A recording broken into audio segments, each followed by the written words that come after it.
Hello, welcome back to the Roots in Lowell, the Mill City Grows podcast. This is episode 9, and I'm going to say it. I mistakenly called episode 8 episode 7, so I apologize for that. So, anyway, on this episode, I chat with Jane Calvin, Renata Pomponi, and Ali Jacobs from Lowell Parks and Conservation Trust, Mass Audubon, and Mill City Grows, respectively, about the Pawtucket Farm Wildlife Sanctuary. If you don't know, the Pawtucket Farm Wildlife Sanctuary is a new project that these three organizations have embarked on alongside Mill City Grows, so Mass Audubon and Lowell Parks and Conservation Trust, and on the side of the old Rollie's farm on Pawtucketville here in Lowell. So we talk a little bit about where the project is right now, where the project is going in the short and long-term future, but we also talk about the history and how this project even came to be. So it's a pretty fun conversation, and I actually would love to do this conversation when the project is move a little bit further along, and just to share with everyone how the project is going and how it's looking, because it's a pretty cool project. And yeah, so before we jump into the interview, I want to do a little plug in, because Mill City Grows is hosting our plant sale. Our annual plant sale is happening on Saturday, May 18 from 10 a.m. to 2 p.m. at the UMass Lowell Rist Urban Agriculture Greenhouse and Farm. So that is the greenhouse. If you live in Lowell and you know where the Lasher Park is on the Riverwalk, once you get over there, there's a greenhouse over there. So in that area, we're going to be having our annual plant sale. I think we had it there last year. The last couple of years, I think it may have been over there. So it's going to be at the same site. And the address, if you're looking for on a GPS, it's 69 Pawtucket Street right here in Lowell. Anyway, hope you enjoyed this conversation as much as I did. And yeah, I'm not going to take more of your time, because this is pretty cool. All right. Thank you for doing this, for joining me over here at the Roots in Lowell podcast for Mill City Grows. And so for those who don't know, if you want to introduce yourselves and what does each organization play role in the Pawtucket Farm Wildlife Sanctuary. I always get confused with that part. Let's start with you, Ali. Well, we go in alphabetical order.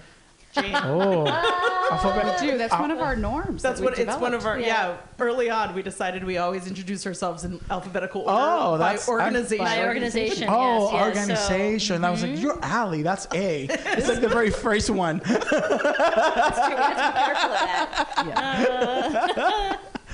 Anyway, so I'm Jane Calvin. I'm the executive director of the Lowell Parks and Conservation Trust. All right. This is partly my harebrained idea after keeping an eye on this property for 20 some odd years. Mm-hmm. And now the Lowell Parks and Conservation Trust will be holding the conservation restriction on the property. Ooh. I'm Renata Pomponi. I'm Senior Director of Strategic Initiatives for Mass Audubon, which means I get to go around the state and develop new wildlife sanctuaries. That is so cool. And we're thrilled to be part of this one. Mass Audubon has been working in Lowell with organizations like Lowell Parks and Mill City Grows for 20 years.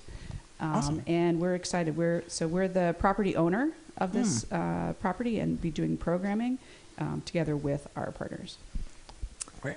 And I'm Ali Jacobs. I'm one of the co-executive directors of Mill City Grows. You might remember me from the previous podcast episode where I talked about that.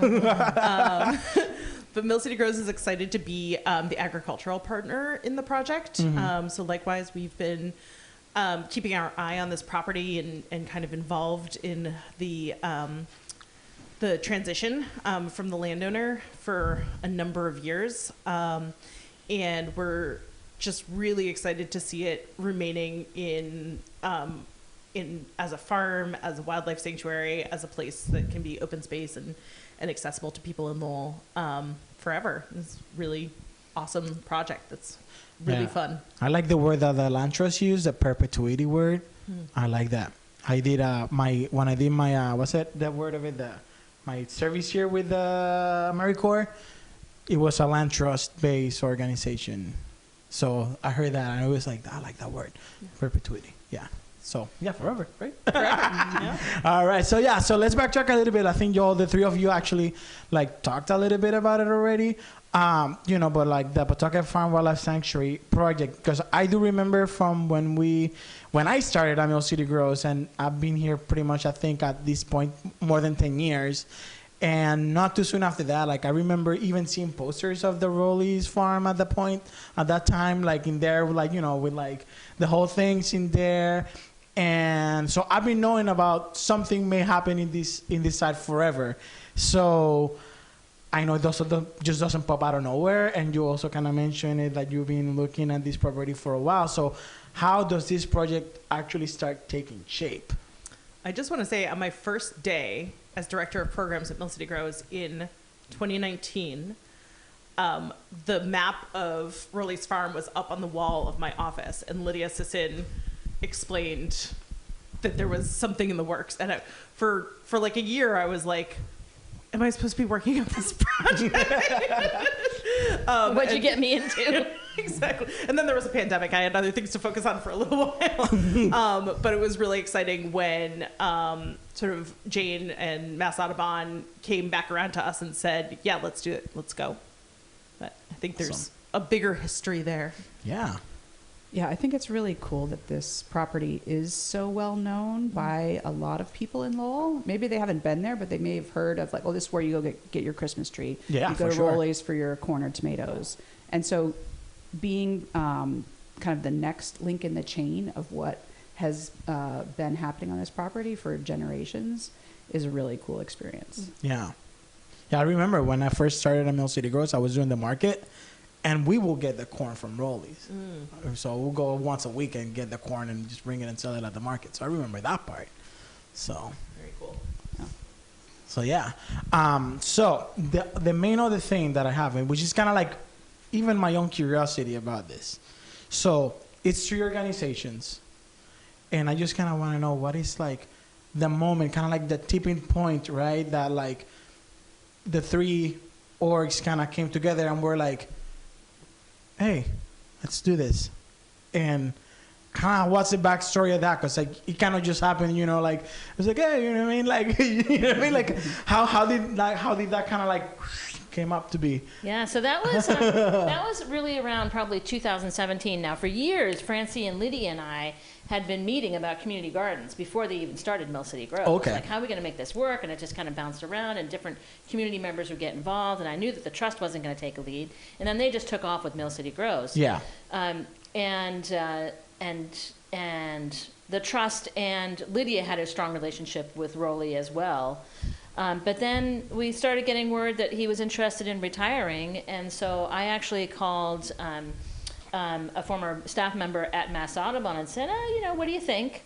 And then and pulled in Francie and Lydia, and we all met, and we ended up actually meeting at the Boston Nature Center. Was one of our early meetings in 2018. Okay. And I do also remember like one of my very first Zoom call was in 2018 in one of your office spaces with Jeff Collins, and we started mapping out the project, and that's where the original map came for the vision. Was 2018, that meeting up in one of your small conference rooms with Bob Wilbur and Jeff Collins, and so For all of our young listeners, once upon a time, all meetings were in person. Yeah. Or just by the phone. Yeah. Sometimes you had the phone that with the speakerphone. If someone put into it, it was like the weird one, you know. Yeah, so I think that was the tipping point, and we probably had several other tipping points. Yeah. Of various dipping our toes into different levels of commitment about this project. And I think what really made it real was when we got that CPA grant from the community. So the Community Preservation Act funding, every municipality has to vote this in. And Lowell was really behind the scenes, late to the game, I should say, in terms of passing the Community Preservation Act. And it was pretty soon after. It was soon after we had that early meeting that the community really rallied around voting in the Community Preservation Act, and then this was one of the very first projects that was funded. And so that cool. was $1.5 million out of the first year of the Community Preservation Act in Lowell was huge. Yeah. Yeah, I think this project is also unique in that it has the municipal support that you just mentioned. It has state support, and has federal support, along with a lot of individual donors that have and will continue to make the acquisition and then the build out of this property possible. But to have like so many people excited about saving the last family farm in Lowell and making sure it continues to be a place where people can have a community connection and go and access nature, all really made it a project that I don't think any of us could have passed up. Yeah, definitely. It's been, I routinely say this is one of the coolest things I've ever worked on, because it's in addition to the site and the plan that we're creating is really encompassing a lot of different avenues of community and health and access to food and nature. It's also just so community driven. It's from 3 different organizations, from the city itself, and from so many community members who have investment in the project, that it feels extremely collaborative in ways that a lot of projects don't. Yep. Yeah, I have a fresh stat for you guys. Okay. Hot off the press. Ooh. From our GIS information mapping. Ooh. And, I asked them how many people are within a 10-minute walk of Pawtucket Farm. And, it's not like down in the city center. Yeah. It's a little bit out, but any guesses? I'm going to say 10,000. That's a little high. That's a That's a little optimistic. It's 3,000. 3,000. Which 3,000. is amazing. Yeah. It's That is a amazing. lot. Yeah. It's so cool. I didn't even know there was like that many people in that part of Lowell. Yeah. But that's a 10-minute walk, but it also connects with some of the neighboring towns, correct? Yeah. Right, and there are so many apartment complexes That right is around true. it. Yeah, that is Right, true. right between Varnum Ave and the river. Mm-hmm. There's a whole row of complexes. Yeah. That is And I'm true. probably thinking of, in my bigger number, if you go a little further than the 10-minute walk, Right. it balloons. It's Right. quite a number, Right. number Yeah. of people Yeah. Yeah. in Yeah, that If you area. go Especially- towards Tingsboro, Yep, Yeah. exactly. Mhm. And even towards Lowell too. Mm-hmm. Once you get past Down Varnum Ave. like Varnum Ave, you're Past the you got bougie everyone. basket. but you could Hey, talk best about market the, basket in That's a our while. that's our office you're talking about there. Yeah, Market Basket, shout out. Yeah. Project for office. allowing us to do business in their cafe, providing many, many lunches Yeah. and bathroom services Yeah. on our way to and from Pawtucket Farm. Hey, for years. that's my friendly neighborhood market basket. So can I mention, Yeah. Renee made me think about when you said with people that can walk within 10 minutes, it also made me think about the idea of this property as a corridor, and then Yes. it's so close to the state forest, and then also it's only like 800 feet from the Merrimack River. Yes. So the Is property, it really that close? You see that 800 Wow. feet only? I've always been saying like less than half a mile, but that's so close, 800 feet. Yeah. Yeah. 800 feet is very Wow. close. I'm trying to like picture it, like the 800 feet as I'm saying. because all Wow. you have to do is walk through the condos that are right there, and then cross the Yeah. street. Yeah. Oh, that is true. It's very close. Wow. Actually, yes. Yeah, because you can really, like in reality, it's just because the road kind of curves a lot. You kind of really don't think that you're like, you think you're further in than you. Yeah, we'll than get you we'll are. get some drone shots up Yes, for yes. Yeah. Yes. the pod We already info. have, we already have some drone shots, so Yeah. we could I will do that. put a little video together, go behind this podcast, Okay, just drone shots. We can do that. All right. So I have one last end question, but this one actually is gonna be maybe gonna take a little bit longer because to answer because it's kind of about the phases of the project and how it's evolved throughout the time. I know that this comes in phases, which some of them have already been completed, right? So if we want to also think about that and kind of backtrack a little bit, and what are these stages, or what were some of the stages and the point that we are right now, and where are we going, and what are the next stages, the phases of about the project until it's kind of like fully completed? Because I know it's like a project like this is not gonna be like next year everything's gonna be built. It's gonna be looking like in the like in the render or anything like that, but like it's like an ongoing process. So if you can explain how this process is in like Well, phase one is the acquisition of the property. Yes. right?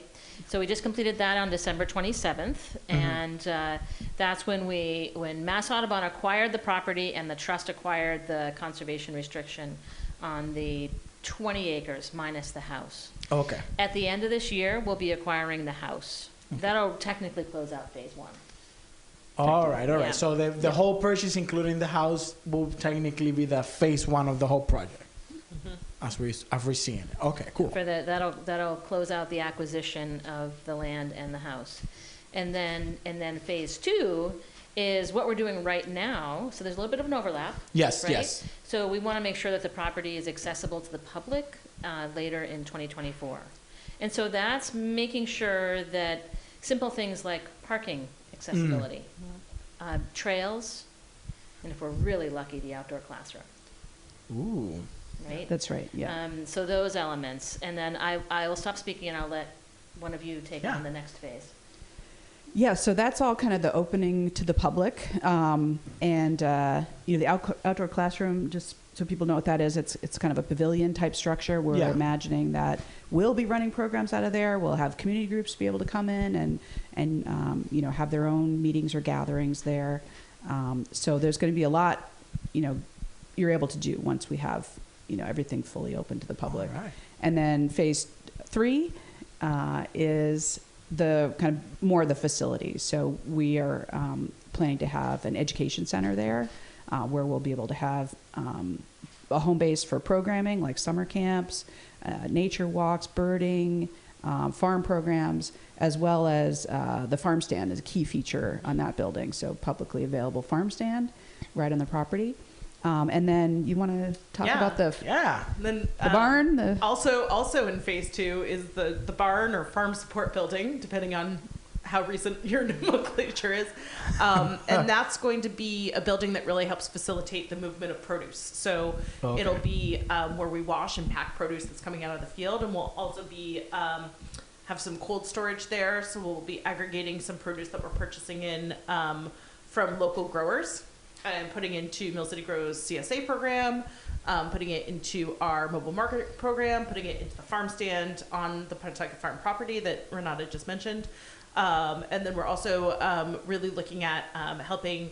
We've been asked, Mill City Grows has been asked by a lot of the institutional purchasers around Lowell to help them source local produce as well. Okay. So we're hoping to also help do some of that purchasing and pass through for some of those local growers. It'll also be where we store equipment and put a tractor and have a bathroom and other critical infrastructure. You need it anywhere, that you work. You're going to need that stuff. The storage. Why don't you talk a little bit about the how the farming is going to evolve over phase 2 and 3, and we should talk about the ecological side of it. Totally, because so one side of things, which is a side we tend to focus on because we're doing a lot of fundraising for it, is the built environment. But the really sweet spot of the site is not the built environment, it's the natural environment. And so that includes the farm areas, the agricultural areas, as well as the ecological areas. And they're not always separate, which is really exciting. So in phase 2, which is the part we're in now, we're starting to do some early farming work in the 1 acre production field. On the property. Yep. So this year, what we're really doing this year is we're going to do some soil remediation. So we're going to plant some cover crops. You should see some sunflowers if you're driving by, and we're also going to be planting some pumpkins. Nice. Per the request of Renata, there will be pumpkins. Hopefully, unless the deer eat them. And then we'll know that we need a fence. And the other exciting thing that's happening in phase 2 from the agricultural side is the community garden. So we have started working with some existing community gardeners as well as some abutters and neighbors and some members of GLICA, which is the Greater Lowell Indian Cultural Association, who will all be deciding on the design and use of the community garden space, and we're hoping to actually build that later this year, hopefully this fall or early next year in the spring, so that we can actually get the community garden up and running. It'll be Mill City Grow's 9th community garden, and our first in a site anything like this. Yeah. Most of our community gardens are very much standalone sites. And also first in Pawtucketville. And the first one in the Pawtucketville neighborhood, very much so. We have 3 in Centerville, but none in Pawtucketville. And then finally, the last part of the agricultural program, which is actually a shared project between all 3 organizations, is the food forest. So we should also be starting on that to some degree this year, but this will be a very long game project, because we're actually creating a forest that will be primarily food crops that people will be able to forage in. And it should be a lot of different fruits, nuts, vegetables. Some of them will be really familiar orchard crops, and some of them might be less familiar. Indigenous food crops, or food crops from different parts of the world where a lot of Lowellians hail from. And some of those plants will be ready to pick in a couple of years. Some of them will take longer. Some of them might take like 10 years to actually get to their fruiting stage. So that's going to be a really exciting, slow-moving development that people can watch grow over the years. That's so cool. That's so cool. Yeah, I think the other thing that's going to be slow moving but equally rewarding is kind of the transformation of the property, ecologically speaking, because right now people know it as a Christmas tree farm, which is a wonderful heritage, and we plan to keep a section of those Christmas trees as kind of a nod to that tradition. But we're also really excited about converting it from a monoculture of just one kind of tree and not a native tree to a more native landscape with a varied habitat. That will be great for people to be part of, but also really wonderful for the wildlife in this area.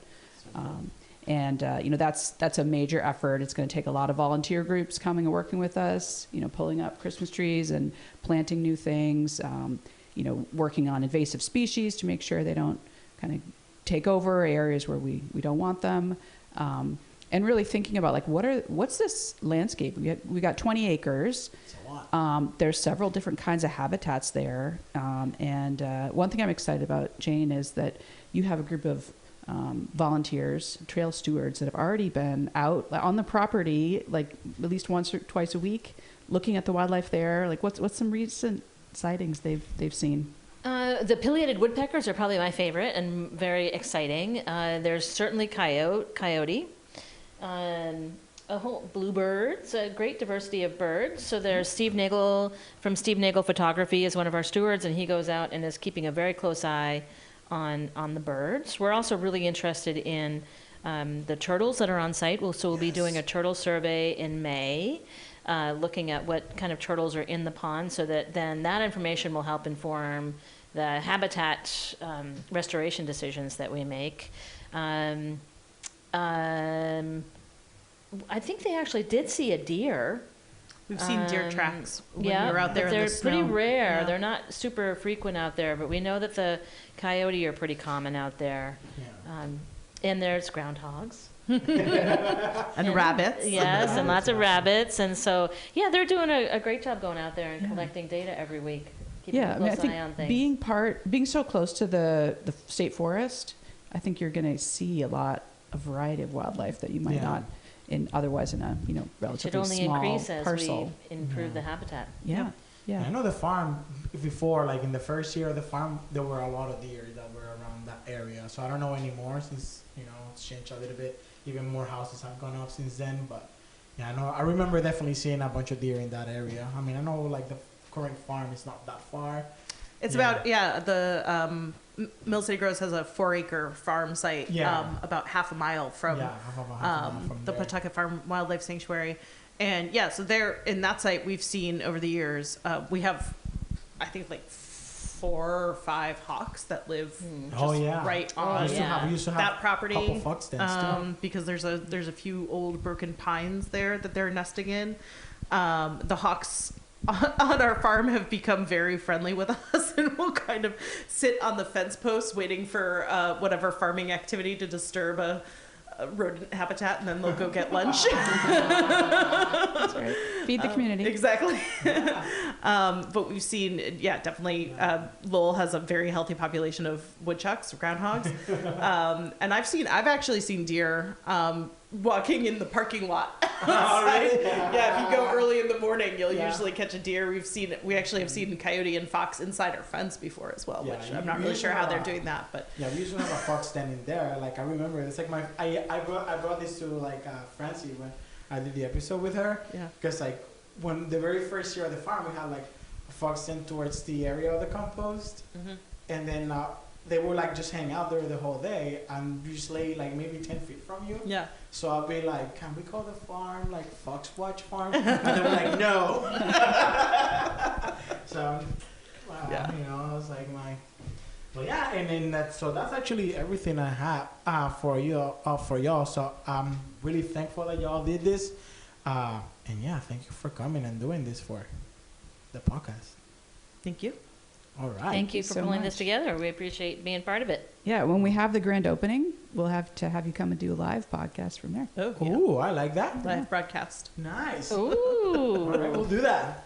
Send it like that. Cool. All right. Bye. Well, this is episode 8 of the Mill City Grows podcast. We'll be back at the end of May with another episode and updates. Happy growing.